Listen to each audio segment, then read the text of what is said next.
ಸಂಘಟನಾ ಪರ್ವ ಸದಸ್ಯತ್ವ ಅಭಿಯಾನ, ಸಕ್ರಿಯ ಸದಸ್ಯತ್ವ ಅಭಿಯಾನ, ಬೂತ್ ಸಮಿತಿಗಳು, ಮಂಡಲಾಧ್ಯಕ್ಷರನ್ನ ನೇಮಕ ಮಾಡ್ತಕ್ಕಂಥ ಈ ಪ್ರಕ್ರಿಯೆ ನಡೀತಾ ಇದೆ.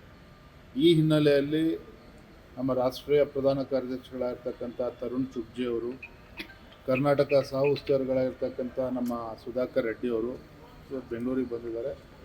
ಜಗನ್ನಾಥ್ ಭವನದಲ್ಲಿ ನಮ್ಮ ಕಚೇರಿಯಲ್ಲಿ ಬೆಳಗ್ಗಿಂದ ಸಂಜೆ ತನಕ ಕೂಡ ಈ ಸಂಘಟನಾ ಪರ್ವ ಸಂಬಂಧಪಟ್ಟಂಗೆ ಸಭೆಗಳು ನಡೀತಾ ಇದೆ. ಬೇರೆ ಇದು ಬಿಟ್ಟು ರಾಜಕೀಯ ಮತ್ತೊಂದು ಏನೂ ಇಲ್ಲ. ಪಕ್ಷದ ಆಂತರಿಕ ವಿಚಾರ ಚರ್ಚೆ, ಅಭಿಪ್ರಾಯ ಸಂಗ್ರಹ ಮಾಡ್ತಾರೆ ಅಂತ. ಪಕ್ಷದ ಆಂತರಿಕ ವಿಚಾರ ಖಂಡಿತ ಆ ಥರದ್ದು ಏನೂ ಇಲ್ಲ. ಆ ಥರ ಅಭಿಪ್ರಾಯ ಸಂಗ್ರಹಣ ಮಾಡೋದಾಗಿದ್ದರೆ ರಾಧಾ ಮೋಹನ್ ದಾಸ್ ಅವರು ಬರ್ತಾಯಿದ್ರು. ಅವರು ಕರ್ನಾಟಕದ ಉಸ್ತುವಾರಿಗಳು.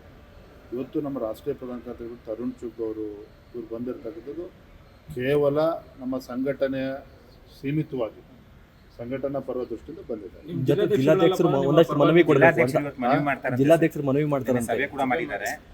ಮನವಿ ಕೊಡೋದಕ್ಕೆ ಇದು ವೇದಿಕೆ ಅಲ್ಲ. ಇದು ಸಂಘಟನಾ ಪರ್ವ ದೃಷ್ಟಿಯಿಂದ ನಡೀತಾ ಇರ್ತಕ್ಕಂಥ ಸಭೆ. ಅವರ ಸಮಸ್ಯೆಗಳು ಅಥವಾ ಅವರ ಅಭಿಪ್ರಾಯಗಳು ಕೊಡ್ತಕ್ಕಂಥ ಕಾರ್ಯಕ್ರಮ ಅಲ್ಲೇ ಅಲ್ಲ. ಇದು ಸಂಘಟನಾ ದೃಷ್ಟಿಯಿಂದ ನಡೀತಾ ಇದೆ.